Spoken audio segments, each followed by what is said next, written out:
मित्रों नमस्कार। मित्रों, आज 26 नवंबर की तारीख है। 26 नवंबर हमारे संवैधानिक इतिहास का एक बहुत ही महत्वपूर्ण दिन है। आज के दिन 26 नवंबर सन 1949 को संविधान सभा ने जो संविधान है उसको अंगीकृत किया था, अडॉप्ट किया था, और संविधान सभा के सामने जो मसौदा था उसका जो संविधान बन के तैयार हुआ था वो पेश किया गया था।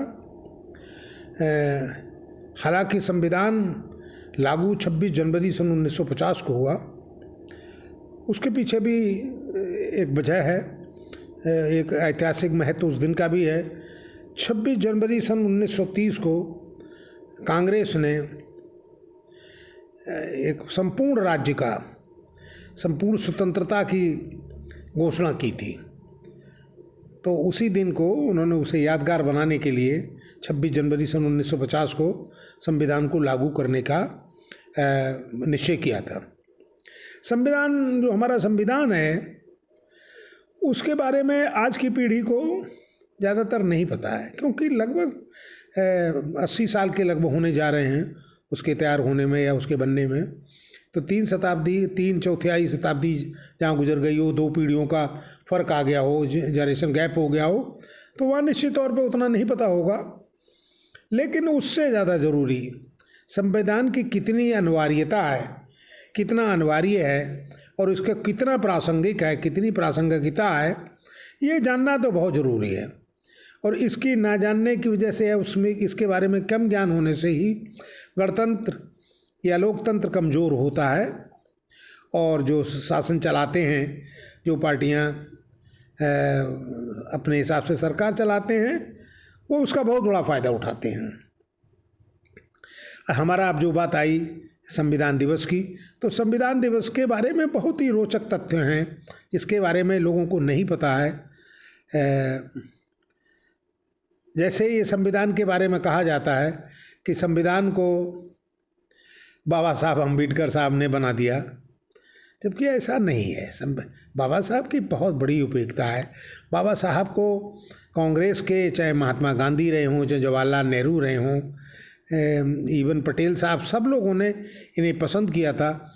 इनकी जो काबिलियत थी, चूँकि जीनियस थे, बहुत बड़े मतलब पढ़े लिखे आदमी, तो उस समय सबसे ज़्यादा पढ़े लिखे कांग्रेसियों में सबसे ज़्यादा पढ़े लिखे माने जाते थे। तो इनके बारे में, इनकी सेवाएं या इनका जो जीनियस है, उनका जो इंटेलेक्ट है, उसका दोहन करने के लिए, उसके प्रयोग के लाने के लिए सब लोगों ने एकजुट होकर कहा कि इनको संविधान सभा में कोई रोल दिया जाए, मतलब मुख्य रोल दिया जाए। जबकि स्थिति ये है, कहा तो ये जाता है कि कांग्रेसियों ने आने नहीं दिया, जबकि असलियत बात तो ये है कि कांग्रेस की वजह से ही ये आए। चूँकि इंटरिम गवर्नमेंट जो थी सन 46 वाली, 46 में तो संविधान सभा ही बनी थी, तो जो इंटरिम गवर्नमेंट में इनको ये कानून मंत्री का पद दिया गया था। तो सोचा गया कि कानून मंत्री भी है, दूसरे बहुत बड़े जीनियस, बहुत बड़े विद्वान हैं, क्यों ना इनकी सेवाओं को ली। तो वहाँ कई कमेटी बनी थी। पूरा संविधान तो बहुत लंबा चौड़ा, मतलब वैसे तो 389 मेंबरों का चुनाव हुआ था संविधान सभा के लिए, चूँकि फिर बाद में पाकिस्तान अलग हो गया, तो 299 फिर भी रह गए थे। तो अब उसको, इनका जो संविधान सभा के मेंबरान का चुनाव जो था, वो लेजिस्लेटिव असेंबली, जो आज के हमारे असेंबली होती हैं, जो राज्य सरकार की का नाम विधानसभाएं होती हैं, उस तरह के उन विधानसभाओं के मेंबरों के द्वारा चुना गया था। और लगभग 10 लाख की आबादी पर एक मेंबर को तो उसको चुना गया था, लेजिस्लेटिव असेंबली को। तो उसी हिसाब से तो इनके वो, चूँकि थोड़ी सी बात इधर उधर चली जाएगी। हालांकि ये चूँकि इन्हें कोई मेंबर ही, तो कोई इनके जो तो शेड्यूल कास्ट फेडरेशन से महाराष्ट्र से इलेक्शन लड़े थे, तो ये खुद ही मेंबर नहीं थे, दूसरे कोई और मेंबर इनका था नहीं, तो कैसे बनाते। तो जयकर साहब एक कांग्रेसी थे, बहुत बड़े विद्वान आदमी वो भी थे, उनकी कुछ नहीं बन रही थी कांग्रेस से, तो उनको इस्तीफा दिलवाया गया और उनकी जगह पे ही संविधान सभा में अम्बेडकर साहब को चुन के लाया गया। अब ये बात तो इनके चुनाव की रही, लेकिन संविधान सभा में बहुत एक बी आर राव साहब थे, तो उनको वो संविधान सभा के, चूँकि वो सरकारी आदमी थे, ICS थे, और वो तो बहुत बड़े थे, इंटरनेशनल कोर्ट ऑफ जस्टिस के जस्टिस भी रहे थे, वो तो बहुत बड़े विद्वान आदमी थे। उनको संविधान सभा का सलाहकार बनाया गया, और उन्होंने ही बल्कि पूरा संविधान, जो विदेशों में जाके संविधान की, विभिन्न देशों के संविधानों की जो का नाम स्टडी करी, उनमें से अच्छाइयाँ निकाली, या वहाँ के जूरिस्ट को, वहाँ के पार्लियामेंटेरियंस को, वहाँ के जस्टिस लोगों से बातचीत करी, और उन्होंने ही एक प्रारूप बना के रखा था। और बल्कि 243 आर्टिकल तो उन्होंने सीधा ड्राफ्ट कर दिए थे। अब पूरा मसौदा तो पूरा तैयार कर दिया था इनका ये था, और उन्होंने जो है फरवरी 48 में इन्हें सौंप दिया था राव साहब को। राव साहब ने इन्हें संविधान सभा के, चूँकि ड्राफ्टिंग कमेटी के चेयरमैन बनाए गए थे, अडवाणी का नाम अम्बेडकर साहब, तो इन पर, लेकिन ये तो फिर भी अब चूँकि संविधान सभा के सामने पेश करना, उसको समझाना, उस पर करीबन 7,500 अमेंडमेंट आए थे, जिसमें 2,500 के लगभग अमेंडमेंट माने गए थे, 5,000 कैंसिल हुए थे। तो इन सब ये पूरी जिम्मेदारी, पूरा लिखना, पूरा ये करना, अब उनका तैयार वो ड्राफ्ट था, लेकिन पेश तो इन्हीं को करना था, और उसमें कमी बड़ी को तो इन्होंने ही, मतलब उसमें जो थोड़ा बहुत रद्दो बदल या जिस तरह से संविधान के कोई संशोधन वगैरह, वो इन सब के दौरान ही होना था। तो सब मिला के ये संविधान बना। अब जो असली बात जिस पे मैं आना चाहता हूँ वो ये है कि संविधान की जानकारी, जो आज हम लोग गणराज्य है, उस गणराज्य सिर्फ संविधान की वजह से ही है। गणराज्य का मतलब होता है रिपब्लिक जिसे कहा जाता है, गणतंत्र जिसे कहा जाता है। उसमें कोई भी शासन का अंग, कोई भी एक बॉडी जो शासन चलाती है, शासन से जिसका वास्ता है, उसका हेड पब्लिक के द्वारा ही चुना हुआ होना चाहिए। वो अलग बात है डायरेक्ट वार्ड मेंबर से लेके राष्ट्रपति तक चुना जाता है, वो अलग बात है कहीं पे डायरेक्ट इलेक्शन होता है, कहीं जैसे प्रेसिडेंट का इनडायरेक्ट है, इलेक्टोरल कॉलेज बनाता है। लेकिन इलेक्टोरल कॉलेज तो MP MLA बनाते हैं, उनसे ही बनता है, लेकिन वो तो पब्लिक के द्वारा चुने हुए होते हैं। तो इस तरह से उसकी जानकारी, क्योंकि ये संविधान के पूरा सब लिखा हुआ है कि किस तरह से सरकार चलेगी। सरकार बनती है, पब्लिक के द्वारा चुना जाता है, ये संविधान में लिखा। संविधान में वोट का अधिकार लिखा हुआ है। इनको पूरा टाइम इन्हें किसी खैरात में नहीं करते। जो सरकार MLA MP जो बनते हैं, MLA बनते हैं या उनकी सरकारें बनती हैं, उनके लिए ये नहीं है कि किसी रूप से ना तो हमें खैरात में कुछ मिला, हमें भी संविधान में ही दिया हुआ है हमारा अधिकार वोट मांगने का, वोट डालने का, और इन्हें चुन के ये सरकार चलाएंगे, इन्हें भी संविधान का अधिकार मिला हुआ है। लेकिन संविधान में इनकी जिम्मेदारियां भी तो हैं। वो जिम्मेदारियों से, वो संविधान में सब कुछ लिखा हुआ है, कहीं पर भी फ्री हैंड नहीं है कुछ भी। उनके अलग अलग का नाम ऑटोनोमस बॉडी होती हैं, जैसे इलेक्शन कमीशन है, आपके CAG है, रिजर्व बैंक ऑफ इंडिया है, और ये का नाम जो और बॉडीज होती हैं जो मतलब एक दूसरे के उस पर, एक दूसरे के काम पे देखती हैं कि ये सही कर रहे हैं नहीं है। जैसे सुप्रीम कोर्ट ही है, सुप्रीम कोर्ट देखेगा, कानून नहीं बना सकते सुप्रीम कोर्ट, वो तो वो का नाम MLA MP वाले संसद या का नाम विधानसभा बनाएगी। लेकिन वो कानून तर्कसंगत है, वो का नाम संवैधानिक सम्मत है या नहीं है। तो बात यहाँ पे आ रही थी कि वो जो लोग जो इनको पावर मिली हुई है, तो इनको वो खैरात में वो भी नहीं है, उन्हें उसकी तनख्वाह मिलती है, वो पेड हैं। और बल्कि हमारे यहाँ तो पेंशन बंद हो गई, लेकिन इनकी पेंशन बंद नहीं हुई है, इन्हें मिल रही है।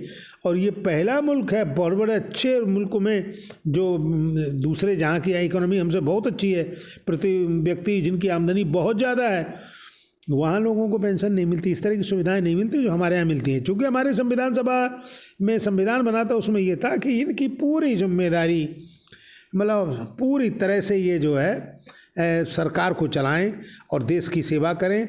देश के नागरिक जिनके जो इन्हें चुन के भेज रहे हैं, उनके जिम्मेदारियों पे, उनकी उम्मीदों पे खरे उतरें। तो इस तरह से अब ये चूँकि पूरी तरह पता नहीं, अब जैसे उसकी वजह क्या है कि हम लोगों को पता क्यों नहीं है, आम पब्लिक को पता क्यों नहीं है। उसमें सबसे बड़ा जो फोर्थ स्टेट होता है, जो मीडिया का रोल होता है, वो मीडिया जो है मीडिया नहीं उसे देख पा रही है। मीडिया की जिम्मेदारी जो है चूँकि सब मोनेटाइज हो गया तो मीडिया भी मोनेटाइज है, वो भी पैसे के सामने, क्यों किसी को वो पैसा उन्हें भी मिल रहा है। तो जो सरकार उन्हें पैसा देती है वो सरकार की के लिए ही बात करते हैं, वो सरकार के प्रति अपनी जिम्मेदारी समझते हैं। तो अब आपको चूँकि अब बाकी लोगों को रह गया जो मतलब सरकार से जिनका वास्ता नहीं है, जो किसी हाउस के मतलब जो कारपोरेट के हाउस ज़्यादातर चला रहे हैं, का नाम ये मीडिया हाउस, मीडिया की जो संगठन है, वो जी न्यूज़ रहे हों चाहे अरे एक दो न्यूज़ तो क्या है, वो अब तो ये अडानी का भी एक बहुत बड़ा वो आ गया है, क्या नाम उनका चैनल है। और बाकी लोग हैं जो इंडिपेंडेंट हैं, जो चैनल नहीं चलाते हैं, वो भी एक जो चूँकि उन्हें अपनी चलानी है, उन्हें अपनी टीआरपी दिखानी है, तो वो उस पर कम ध्यान देते हैं जिस चीज़ को समझाने के लिए। आप किसी इलेक्शन में देख लीजिए, वो बिंदु उठते हैं जिनसे वास्ता आम पब्लिक की मतलब खुशहाली का वास्ता सीधा सीधा नहीं है।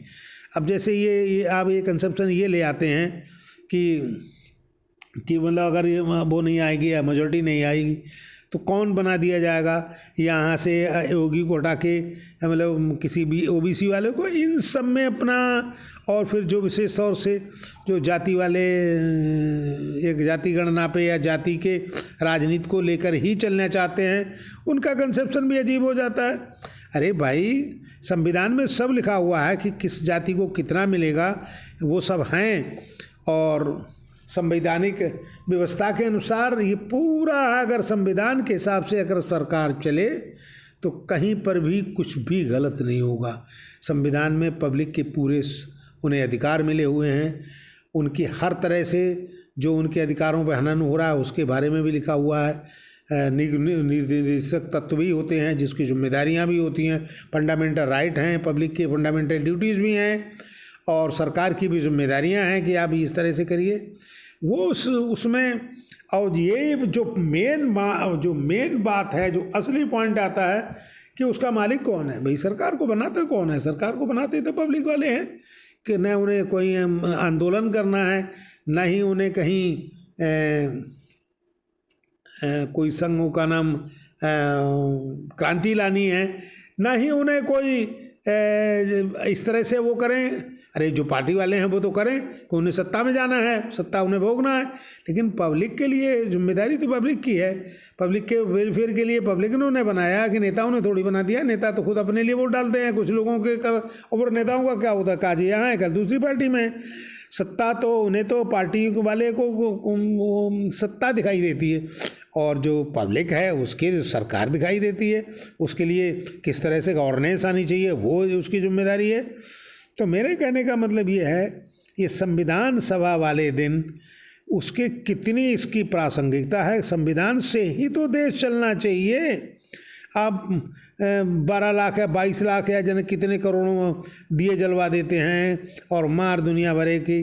अरे भगवान श्री कृष्ण का आज ही आप ही देखने वाले आए, शंकर जी, ये तो आदि अनंत हमारा चला आया है, सनातन से है, तो उसके लिए तो धार्मिक प्रति तो उसको देखिए। धर्म में तो साफ लिखा हुआ है कि आप अच्छा करें, सबके प्रति आपकी किसी को नुकसान न पहुँचाएं, परोपकाराय पुण्याय पापाय परपीड़नम, किसी को परपीड़न, अब किसी के पीड़ा पहुँचा रहे हैं तो आप धर्म की बात कहाँ कर रहे हैं।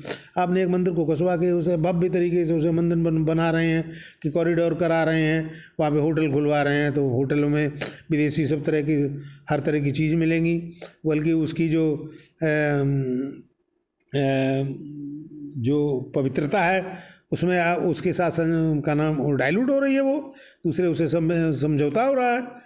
तो ये सब बातें हैं। मैं कहना तो बहुत कुछ चाह रहा था, लेकिन संविधान के ऊपर बात चली आई। तो असली बात यह है कि आम पब्लिक को अपने संविधान की अपनी जो जिम्मेदारियां हैं, अपने संविधान में उनके अधिकार है, उसकी जागरूकता होनी चाहिए। और पब्लिक जो सरकार चलाती है उसे अपनी जिम्मेदारियों की वो होना चाहिए। लेकिन वो नहीं मानेंगे, वो तो अपने मौज मस्ती में हैं अपने, वो तो माए बाप, अरे गांव का मेंबर जो वार्ड मेंबर या ये प्रधान होता है वो अपने को माई बाप समझता है, वो सब पूरे गांव को कहता है मैं जो चाहूँगा सो करता है, वो करता है उस हिसाब से, जबकि उसे कुछ भी नहीं है, वो तो एक तरह से कस्टोडियन है, बल्कि वो तो उसकी तो पैसा जो मिलता है उसकी एक जिम्मेदारी है, उसको उसे सीए मतलब उसका ऑडिट कराना पड़ता है।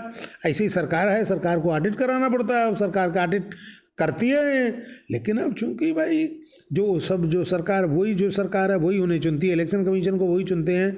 अरे वो तो अच्छा हुआ कि अब तो बल्कि इनकी सरकार ने तो ये भी कहा था कि सुप्रीम कोर्ट के जजेस तक को हम अपने हिसाब से क्यों, हमें पब्लिक ने तो हमें चुना है, सुप्रीम कोर्ट ने थोड़ी सुप्रीम कोर्ट के जजों को थोड़ी चुना है कि वो बताएं कि सरकार क्या करना चाहिए। सरकार को हमें चुना गया है तो हम बताएंगे हमें क्या करना चाहिए। तो इस तरह से है। तो भाई सब लोगों की बात है, तो अब चूंकि बात ज़्यादा बढ़ जाएगी, कहना तो मैं कुछ और बातें चाह रहा था लेकिन थोड़ा सा वो संविधान के ऊपर ही आ गई। तो मेरा फिर एक बार फिर वही कहना है कि आप संविधान को जानिए, और सरकार जो कि संविधान द्वारा बनी हुई होती है, जो जिन्हें बनाते हैं कम से कम उनकी प्रति जिम्मेदार होइए। दो ही बातें हैं, आप संविधान से चल रहे हैं, आपने जो वादे किए उस हिसाब से चल रहे हैं नहीं चल रहे हैं, यही पब्लिक को देखना चाहिए। और पब्लिक के हाथ में सब कुछ है, किसी के हाथ में कुछ नहीं है। धन्यवाद, बहुत बहुत शुक्रिया, बहुत बहुत।